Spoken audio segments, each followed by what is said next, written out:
When a woman wants you badly but is fighting her feelings, the first place the truth shows up is in the gap between what she says and what she does. And this is where most men get confused, frustrated, and emotionally exhausted because they listen too closely to words and not closely enough to behavior. Words are cheap when someone is trying to protect themselves. Behavior is expensive. It costs emotional energy, attention, and presence. And that's why behavior almost always tells the truth before language ever does. She might tell you she's not ready, that she doesn't want anything serious, or that she's just focusing on herself right now. On the surface, those statements sound like rejection. But then look at what happens next. She keeps reaching out. She checks in on how your day went. She remembers small details you mentioned weeks ago. She reacts when you pull away, even slightly. She gets quiet when she thinks she's losing access to you. That contradiction is not accidental. It's psychological conflict playing out in real time. Here's what's happening beneath the surface. Desire is pulling her toward you, while fear is pulling her back. One part of her wants connection, closeness, and emotional safety with you. Another part is afraid of losing control, getting hurt, or repeating a past mistake. So instead of resolving that conflict internally, she splits it externally. Her mouth becomes the voice of caution. Her behavior becomes the voice of desire. And when those two voices don't agree, confusion is inevitable, especially if you don't know where to look. This is why emotionally intelligent men don't argue with words. They observe patterns. Anyone can say they don't care. But if someone keeps showing up, keeps investing attention, and keeps reacting emotionally, care is already present. The mistake most men make is trying to convince her with logic, reassurance, or pressure. They hear her words and try to fix them. But words are not the problem. Fear is. And fear doesn't dissolve through persuasion. It dissolves through consistency, strength, and emotional safety. Notice how her behavior shifts around you. She may become more expressive, more playful, or more guarded. All signs that you matter more than she's ready to admit. She might send mixed signals not because she's manipulative, but because she's divided. And division creates friction. That friction shows up as hot and cold behavior, delayed replies followed by long conversations, emotional closeness followed by sudden distance. This is also where patience becomes power. Not passive patience, not waiting around in hope, but grounded patience, the kind that doesn't chase clarity, doesn't demand emotional confessions, and doesn't collapse under uncertainty. When you remain steady while her emotions fluctuate, you create contrast. You become the calm in her internal storm, and that calm forces a decision. Either she leans into what she feels, or she pulls away completely. Both outcomes are clarity.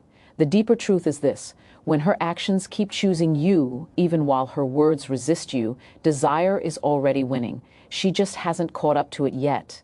And the man who understands this doesn't push. He observes, responds, and stays centered. Because when behavior and words are in conflict, behavior is the subconscious speaking, and the subconscious never lies. So ask yourself this: not what she says when she's afraid, but what she does when she thinks she might lose you. That answer will tell you everything you need to know. When a woman wants you badly, but is fighting her feelings, the tension doesn't stay hidden for long. It leaks. And one of the most revealing places it leaks is through emotional reactions that seem disproportionate, unexplained, or oddly timed. She may never admit what she feels, but her emotions will start answering on her behalf. Not calmly, not logically, but instinctively. You'll notice it when she reacts strongly to things that shouldn't matter if she were truly indifferent. A shift in your attention, a story about another woman, a delayed response from you. Suddenly there's irritation, sarcasm, withdrawal, or a sharp change in tone. And when you ask what's wrong, the answer is almost always some version of nothing, or you're overthinking it. But emotionally, something has already been triggered. That trigger is not jealousy in the immature sense. It's attachment waking up before permission has been granted. Here's the psychology behind it. Emotional reactions are automatic responses to perceived threats or losses. You don't react strongly to what you don't value. Indifference is quiet. Desire, when unclaimed, is loud and messy. When she hasn't allowed herself to consciously want you, her emotions have no clean channel of expression. So they surface sideways, through mood shifts, defensiveness, or subtle tests disguised as attitude. This is why you'll often see her become reactive precisely when you remain calm or slightly detached. Your emotional independence highlights her lack of control. When she feels you are self-contained, not chasing, not begging for reassurance, it creates an internal imbalance. Part of her wants to pull you closer to restore certainty. Another part resists because closeness would force her to confront what she's been denying. The result is friction, and friction produces emotion. It's important to understand that these reactions are not a strategy, they're a symptom. A woman who doesn't care doesn't get irritated when you don't reply quickly. She doesn't feel unsettled by your silence. She doesn't feel the need to monitor your emotional availability. Reactivity requires investment, and investment reveals desire long before words ever do. But here's where most men sabotage themselves. They take her emotional reactions personally. They either apologize excessively, over-explain, or try to soothe her back into comfort, or they swing to the opposite extreme and become defensive or dismissive. Both responses miss the point. Her emotions are not a problem to fix, they're information to observe. When you remain grounded in the presence of her emotional fluctuations, you send a powerful message without saying a word. I'm stable. I'm not threatened by your feelings. And I'm not controlled by them either. That emotional steadiness does something profound. It creates safety without submission, strength without aggression, and that combination is deeply disarming.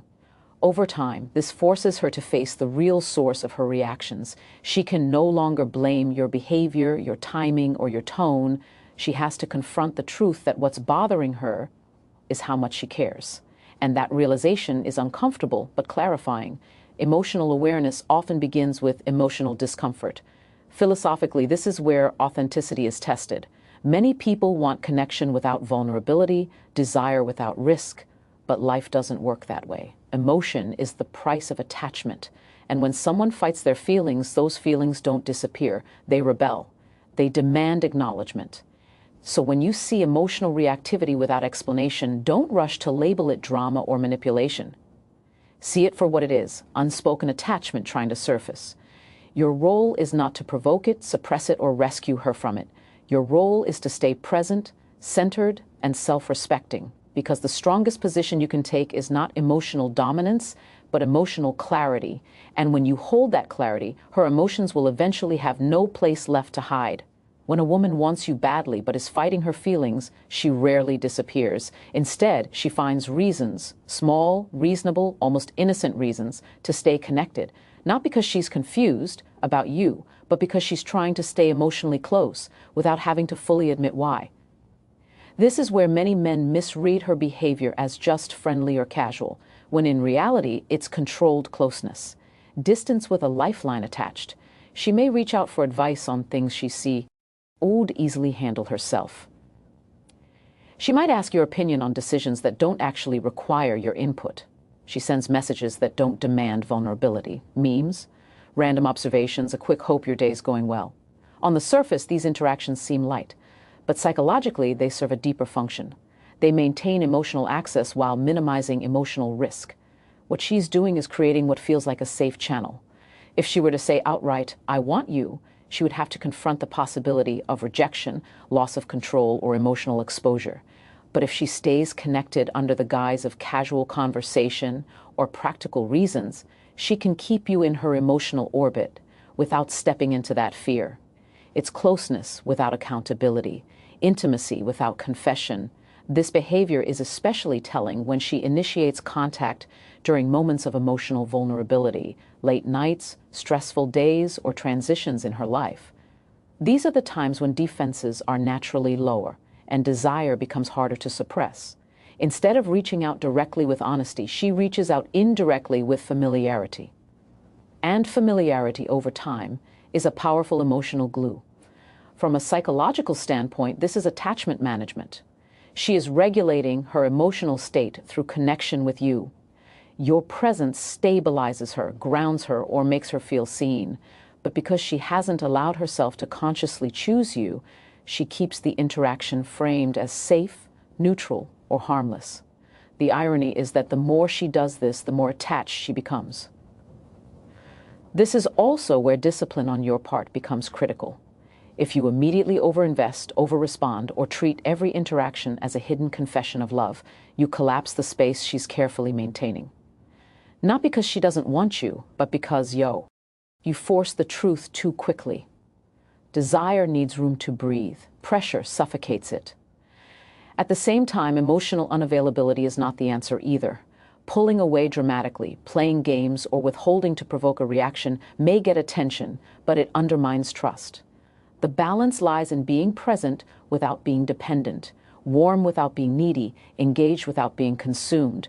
When you respond with calm confidence, you allow her to experience connection without fear, and paradoxically, that safety accelerates clarity.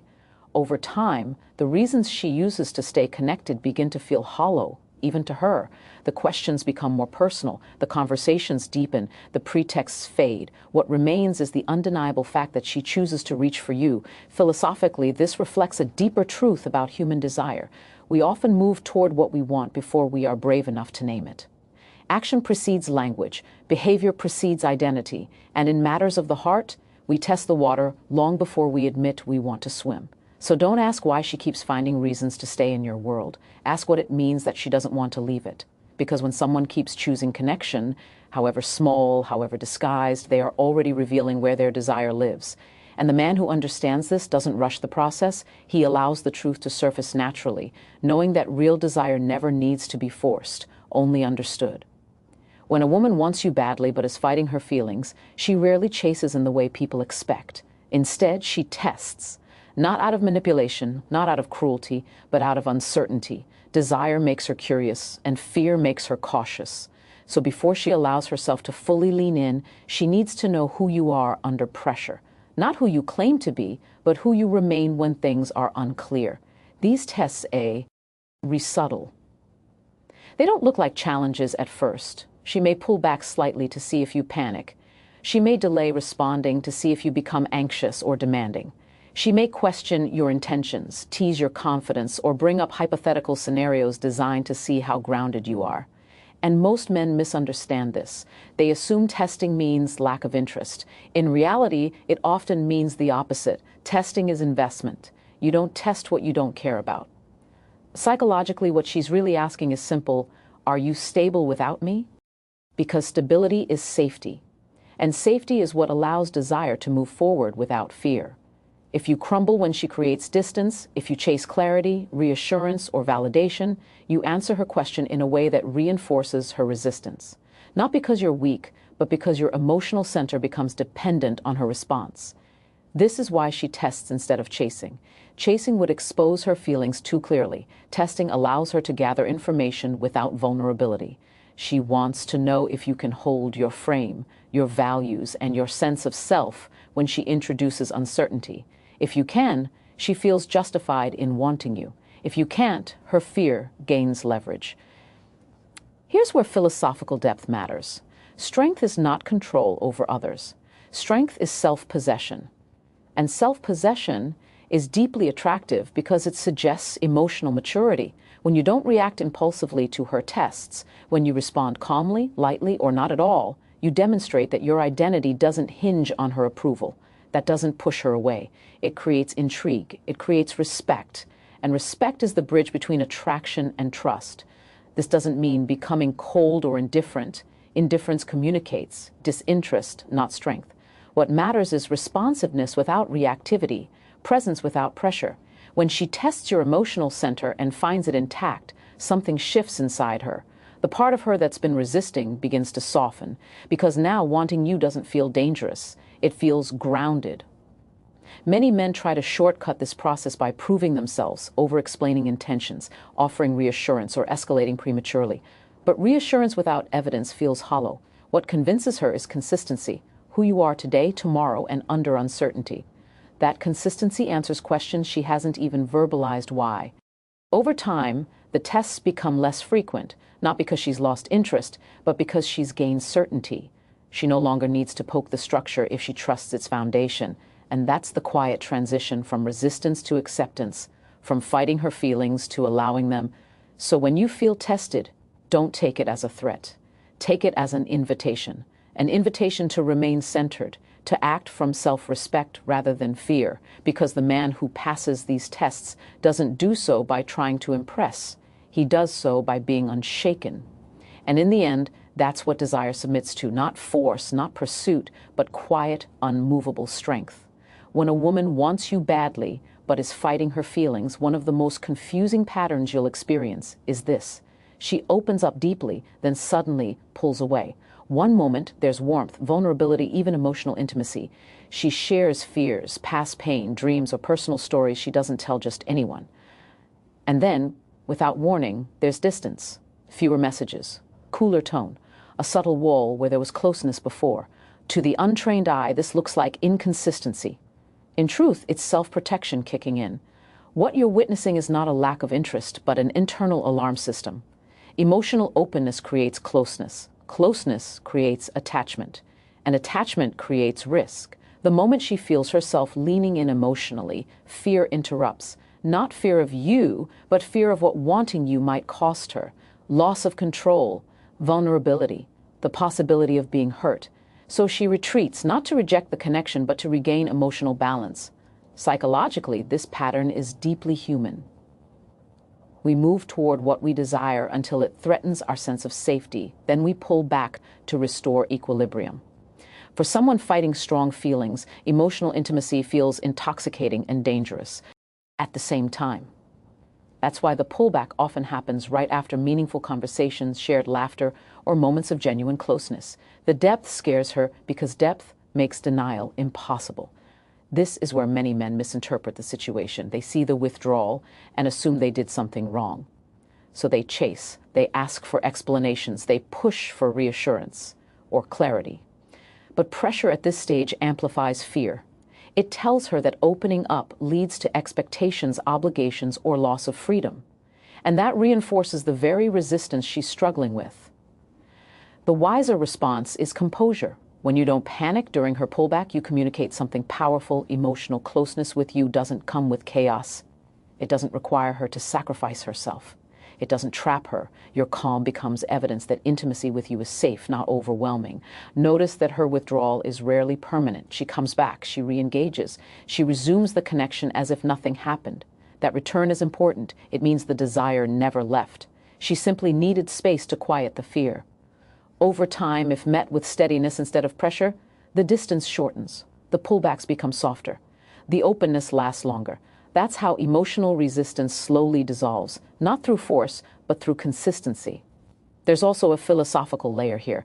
Many people want connection, but fear transformation. Real intimacy changes you. It reshapes priorities. It exposes you.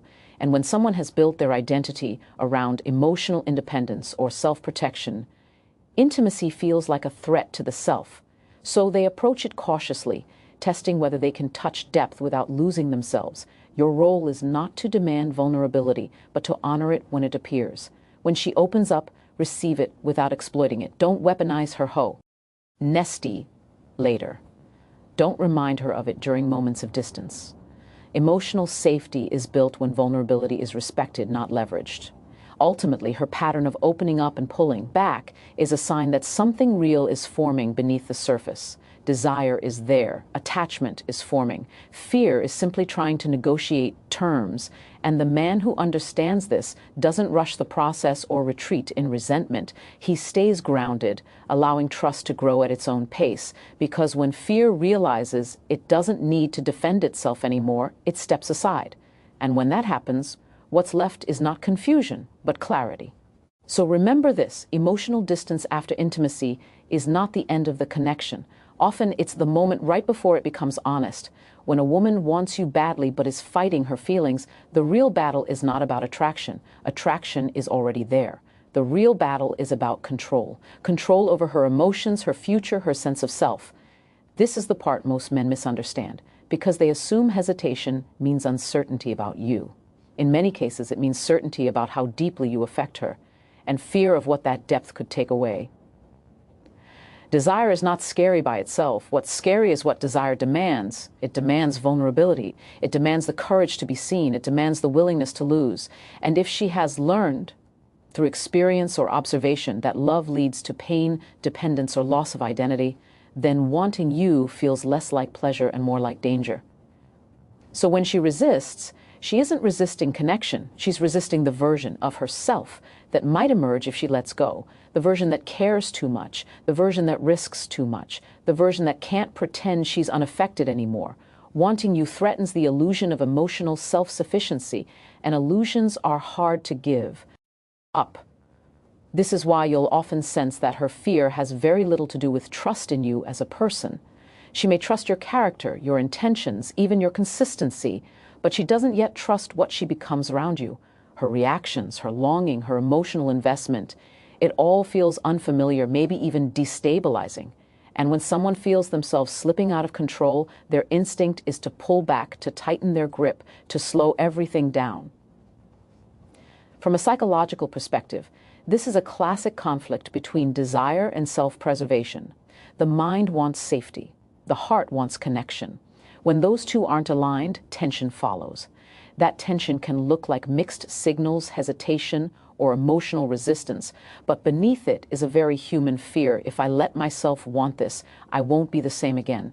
This is where your behavior matters more than ever. Not your charm, not your persuasion, but your restraint. When you don't exploit her vulnerability, rush her decision, or push her past her emotional readiness, you show her something rare. You show her that connection with you doesn't mean losing herself. It means expanding safely.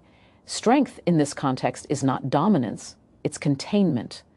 The ability to hold emotional intensity without demanding resolution. The ability to remain grounded while she navigates her internal shift. That steadiness becomes the bridge between fear and trust. Philosophically, this is the deeper lesson. Love is not something we fall into, it's something we allow. And allowing it requires surrender, not to another person, but to uncertainty. She's not afraid of you leaving. She's afraid of caring so deeply that leaving would hurt. And that fear only exists when the connection already matters. Over time, if she feels emotionally safe, not pressured, not judged, not rushed, control loosens its grip. Resistance fades. Not because she's convinced, but because she's ready. Ready to accept that wanting you doesn't weaken her, it humanizes her. And this is the moment many men never reach, because they mistake resistance for rejection. They walk away too early or push too hard, but the man who understands what's really happening stays calm, self-respecting, and patient without becoming passive. He lets her come to the realization on her own. Because the truth is simple, even if the process is not. When someone is fighting their feelings, it's not because those feelings are weak. It's because they're strong enough to change everything. And the moment she stops fighting is the moment she stops pretending she was ever in control at all.